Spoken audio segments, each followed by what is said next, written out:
आज कलयुग के ऐसे भाई हैं, भाई को भी देखना पसंद नहीं करते। अरे भाई, लोग अमरनाथ की यात्रा करने जाते हैं, वैष्णव माता की यात्रा करने जाते हैं, उतनी लंबी लंबी चढ़ाइयां लोग चढ़ते हैं, पर अपने रूठे भाई के घर जाकर कान पकड़ करके सॉरी नहीं कह पाते। बताओ कैसे देवी देवता प्रसन्न होंगे?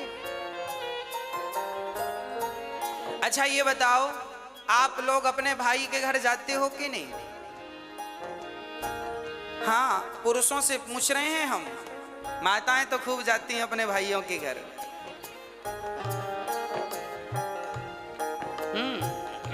पुरुष लोगों से पूछ रहे हैं, आप जाते हो अपने भाइयों के घर?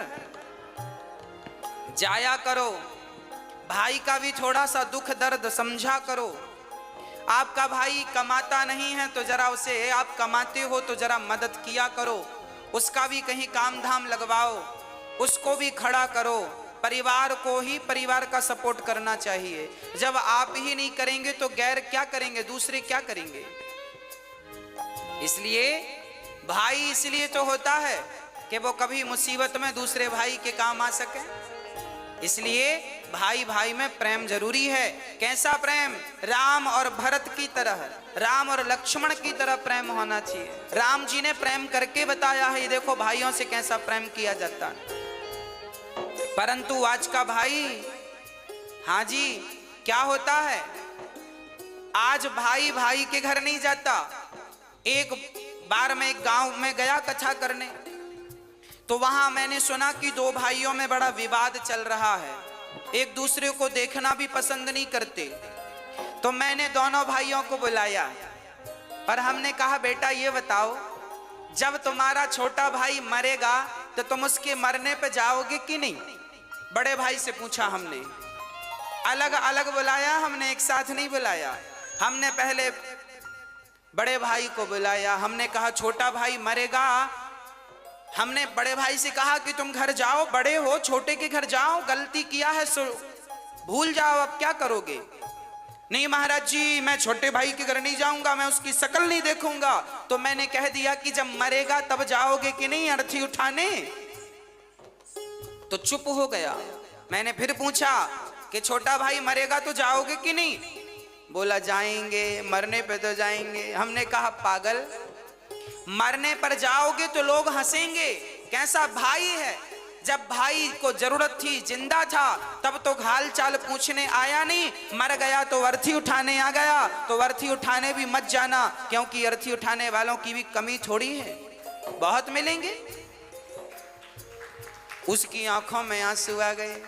मैंने कहा अब जा। अब मैंने छोटे भाई को बुलाया। मैंने कहा क्यों, बड़े भाई के घर जाते हो कि नहीं? नहीं महाराज जी, हम जाएंगे नहीं, हमारे बड़े भाई ने ऐसा ऐसा कहा है, दिल में चोट लग गई, घायल कर दिया बड़े भाई ने। हमने कहा सब ठीक है, ये बताओ बड़ा भैया मरेगा तो मरने पे जाओगे कि नहीं? तेरे ही खाने। अरे महाराज जी जाएंगे, क्यों नहीं जाएंगे? हमने कहा तो मरने में केवल रसगुल्ले खाने जाओगे? अरे जब तुम्हारा भाई जिंदा है, जब तुम्हारे भाई को तुम्हारी जरूरत है, जब तुम ही आपस में लड़ोगे तो तुम्हारे भी तो दो बच्चे हैं, वो तुम दोनों को झगड़ा करते देखेंगे तो सीखेंगे क्या? संस्कार क्या दोगे? आप जो भी करते हैं वही आचरण आपके बच्चों में अपने आप पहुंचता है। इसलिए प्यार से रहा करो।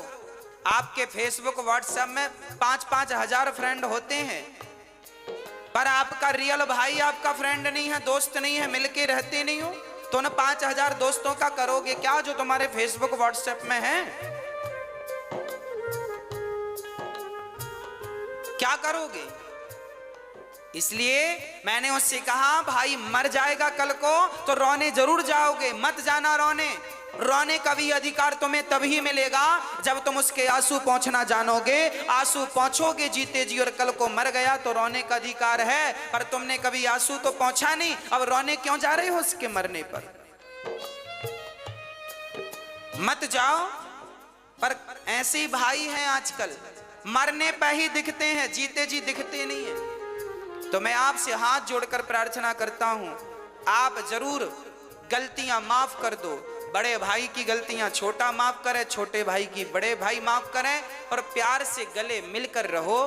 तुम्हें गले मिलता हुआ देखेंगे तुम्हारे बच्चे तो उनमें प्यार बढ़ेगा, संस्कार बनेंगे।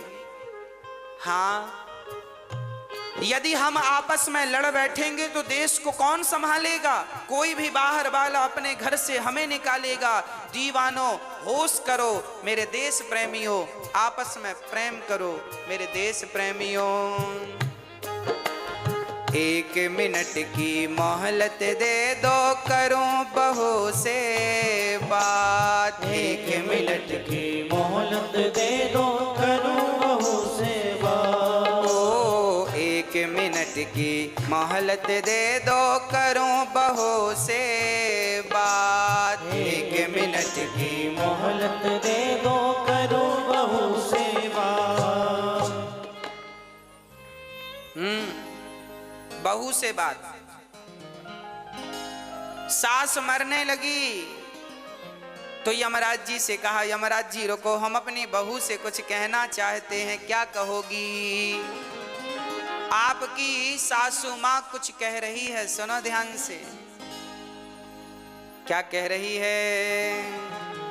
1 मिनट की मोहलत दे दो, करूं बहू से बात। मैं तुम्हारो धर्म निभा दी, मैं तुम्हारो धर्म निभा दी। अब इस घर को तुम टूटने मत देना। सास को बहुओं को चाहिए कि वो घर की अखंडता को, एकता को टूटने ना दें।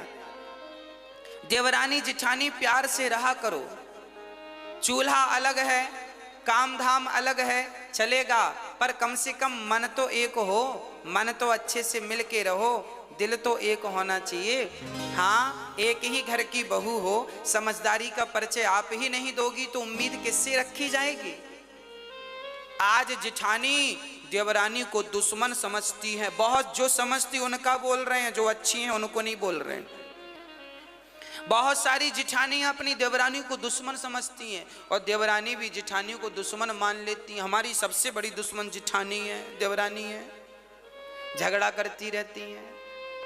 इनको वापस के झगड़े से फुर्सत मिले तो ये कुछ अच्छा सोचें, बेचारी यही मस्त हैं, खा लिया पी लिया झगड़ा कर लिया। हाँ?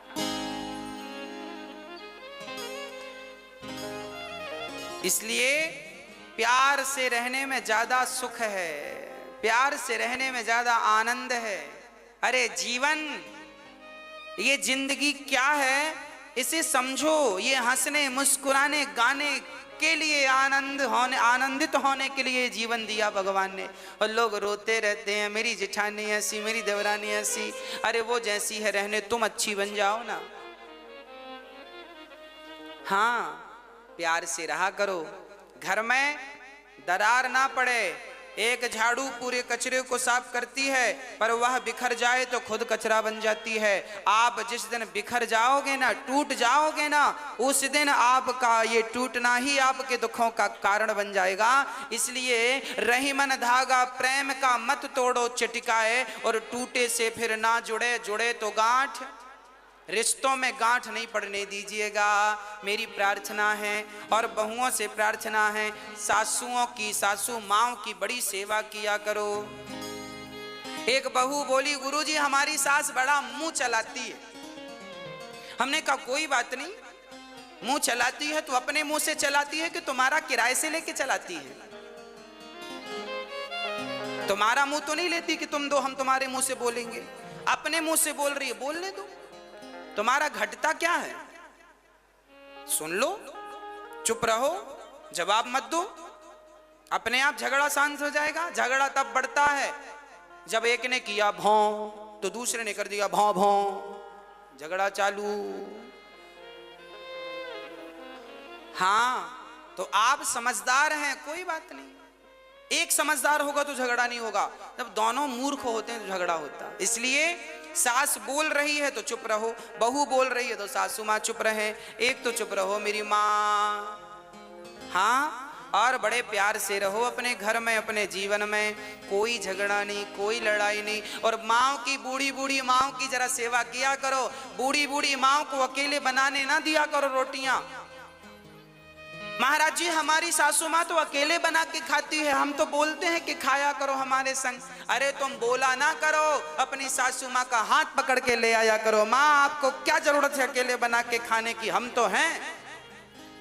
जब आप अपनी सासू माँ का बड़ा सम्मान करेंगी, बड़ा आदर करेंगी, तो फिर उसे शौक थोड़ी लगता है कि बुढ़ापे में बना के खाएगी। वो तो तुम्हारे संग खा लेगी, पर तुम्हारा मन नहीं मिल रहा है इसलिए अकेले बना के खा लेती है। हाँ, इसलिए जरा बोला करो सासू माँ से, चलिए पाइए भोजन। लाख गाली दे सासू माँ तो भी आप उनका सम्मान कीजिएगा, क्योंकि वो हमारी माँ हैं। हम बेटे बेटे ही रहेंगे और माता पिता ही रहेंगे। हम हैं, वो है। माता पिता भगवान जैसे हैं, हम तो उनकी धूल हैं, तो क्या कहें आगे हम इससे। इसलिए आपसे निवेदन है। अच्छा, बड़ी बहुएं बड़ा ताना मारती हैं। हर बहू 99% बहुएं ताना मारती हैं। हमारी सास ने तो हमें चम्मच भी नहीं दिया, हमारी सास ने तो हमें कुछ नहीं दिया। आपकी सास ने कुछ दिया कि नहीं आपको बंटवारे में? मैया आपसे पूछ रहे हैं। आप लोग भी ना अकेले बैठती हो ना पड़ोसन की संग, हमारी सास ने कुछ नहीं दिया। अरे तेरी, हमारी ने तो चम्मच नहीं दिया, हमारी तो फूटी गिलास नहीं दी। हाँ, 4-6 बहुएं मिले तो ये सासू माँ क्या दी है क्या नहीं सब बताती हैं। मेरी सास ने तो चम्मच नहीं दिया, ये नहीं दिया, वो नहीं दिया। तो फिर आपकी सास ने दिया कि नहीं चम्मच? मैया एक बहू हमसे बोली, महाराज जी हमारी सास ने चम्मच नहीं दिया। हमने कहा एक काम करिए, रहा चम्मच, ये चम्मच ले, पति वापस कर, पति वापस कर। ये जो पति तुम्हारे पास है ये किसने दिया? तुम्हारी माँ ने कि तुम्हारी सासू माँ ने? बोलो। ये जो तुम्हारा पति है जिसके नाम की मांग वांग भरती हो, मेहंदी रचाती हो चूड़ी पे, ये किसका दिया हुआ है? जोर से बोलो, किसका दिया है? सासू माँ का। तो क्यों कहती हो कि सास ने कुछ नहीं दिया? अरे अपने जिगर का टुकड़ा दे तो दिया, और क्या जान लोगी? हाँ, अब फिर भी रो रही हो चम्मच नहीं दिया। चम्मच तो चम्मच ले, पकड़ चम्मच, सोने का ले ले, पति वापिस कर। इसलिए ये मत कहा करो कुछ नहीं दिया, बहुत कुछ दिया है। आज आपकी होंठों पे मुस्कान है, मांग में सिंदूर है, तो आपकी सास के बदौलत है। इतना बढ़िया पति दिया है तो धन्यवाद दो, सेवा करो। 1 मिनट की मोहलत दे दो, करूं बहू से बात। मैं तुम्हारो धर्म निभा दी, मैं तुम्हारो धर्म निभा दी। बांध के रखियो ये परिवार, बुलावो आग्यो राम को। मैं तुम्हारो धर्म निभा दी, बांध के रखियो ये परिवार, बुलाओ आजो राम को। बुलावो आग्यो राम को, बुलाओ आजो राम को। ओ भक्तो स्वर्गा से आयो है संदेश, बुलावो आग्यो राम को। भक्तो स्वर्गा से आयो है संदेश, बुलाओ आजो राम को।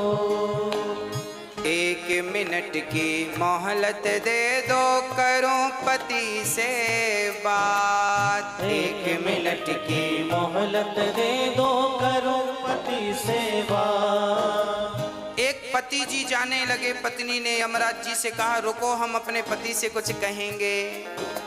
क्या कहना है? 1 मिनट की मोहलत दे दो, करूं पति से बात। 1 मिनट की मोहलत दे दो, करो पति से बात। आप अपने पति से कुछ कहोगी? क्या कहना है। एक पतिव्रता नारी जब मरती है, हर नारी की यही इच्छा होती है, जो पतिव्रता होती हैं उनकी यही अंतिम इच्छा होती है। क्या? एक मिनट की मोहलत दे दो, करूं पति से बात। रोली मौली चुनड़ी मेहंदी, रोली मौली चुनड़ी मेहंदी, मोतियन से भर दो मारी मांग। बुलावो आग्यो राम को। रोली मौली चुनरी मेहंदी, मोतियन से भर दो हारी मांग। बुलाओ आग्यो राम को। बुलावो आग्यो राम को। बुलाओ आग्यो राम को। ओ भक्तो स्वर्गा से आयो है संदेश, बुलावो आग्यो राम को। भक्तों स्वर्गा से आयो है संदेश, बुलाओ आयो राम को। पति बड़ा महत्वपूर्ण है, इसलिए सेवा और सम्मान दोनों। एक मिनट की मोहलत दे दो, करूं कन्हैया से बात। एक मिनट की मोहलत दे दो, करूं कन्हैया से बात। हाँ, एक मिनट की मोहलत दे दो, करूं कन्हैया से बात। एक मिनट की मोहलत दे दो, करूं कन्हैया से बात। जीवन मेरा बीत गया अब, जीवन मेरा बीत गया अब, कर दो भवसागर से पार। बुलावो आग्यो राम को। जीवन मेरा बीत गया अब, कर दो भवसागर से पार। बुलाओ आग्यो राम को। बुलावो आग्यो राम को। बुलाओ आग्यो राम को। भक्तो स्वर्गा से आयो है संदेश, बुलावो आग्यो राम को। भक्तो स्वर्गा से आयो है संदेश, बुलावो आग्यो राम को। इसलिए रिश्तों की इज्जत कीजिएगा, रिश्तों को समझिएगा, और सबसे ज्यादा समझदारी बड़ों की है। बहू तो बच्ची है, बहू तो बेटी है, आप तो बड़ी हो ना, आप तो समझदार हो, ससुर समझदार हैं, सास तुम बड़े हो घर के। रिश्ते ना टूटें इसके लिए आप काम करो। आपकी समझदारी है कि रिश्ते ना टूटें। जिस घर में भाई भाई में झगड़ा होता है, निश्चित उस घर के माता पिता दोषी माने जाते हैं।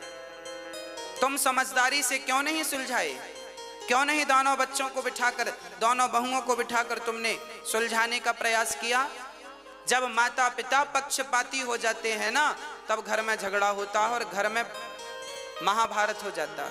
इसलिए माता पिता की बड़ी गलतियां होती हैं। आजकल के माता पिता पक्षपाती हो गए हैं। ये इनके 4 बच्चे हैं तो किसी एक बच्चे का तो पक्ष लेंगे, 3 बच्चों का पक्ष नहीं लेते, या 2 बच्चों का पक्ष लेते हैं, 1 का नहीं लेते, या 3 का पक्ष लेते हैं, 1 का नहीं लेते। तो माता पिता, तुमने जब भाई जितने बच्चे हैं सबसे समान प्यार करो, बराबर, सब उसके अधिकारी हैं। आपके पास यदि 10 रुपए हैं और 10 रुपए में आपके 2 बेटे हैं तो 5-5 रुपए के अधिकारी हैं। चलो 3-3 रुपए दो दोनों को, बाकी अपने पास बचा के रखो। पर जब तुम सेवा जो तुम्हारी करे बढ़िया दिल से उसको देना, पर इतना तो उसको देकर जाओ जिससे उसका गुजारा होए। माँ बाप समझदार होते हैं ना तो झगड़े नहीं होते, सास ससुर समझदार होते हैं तो झगड़े नहीं होते। कई बार हमने देखा है सास ससुर ही लापरवाह होते हैं, माता पिता ही लापरवाह हो जाते हैं, अकड़ अकड़ में रिश्ते खराब हो जाते हैं। कई सासों को हमने देखा है कि बहुओं के साथ बहुत बुरा व्यवहार करती हैं। बहुत सारी बहुएं हैं जो सास के साथ व्यवहार बुरा करती हैं, पर समाज में ऐसी सासें भी पाई जाती हैं जो बहुओं के साथ बुरा व्यवहार करती हैं। ऐसी सासों को भी ठीक होना चाहिए और बहुओं को भी अपने विचार ठीक करने चाहिए, सासों को भी। और रिश्तों में प्रेम हो, बड़ा छोटे का भाव ना हो कि मैं बड़ी महारानी हूं, मैं मालकिन हूं घर की, ना। जो है ठीक है, समझदारी रहे तो फिर झगड़े नहीं है। समझदारी है तो झगड़े नहीं है, और समझदारी नहीं है तो झगड़े हैं। अब जिनके घर में झगड़े हैं समझ लेना किनके घर में समझदारी की कमी है। एक भी समझदार होता तो झगड़ा नहीं होता। इसलिए मैं निवेदन करता हूं, सासुओं को भी समझदार होना है, बहुओं को बेटी की तरह रखना है, और बहुओं को भी समझदार होना है, सासों को भी माँ की तरह प्यार करना है। बस यही आपके घर को स्वर्ग बनाने के फॉर्मूले हैं, सूत्र हैं। आपका ही घर है, या तो तोड़ दो या तो बचा लो। घर तो आपका ही है।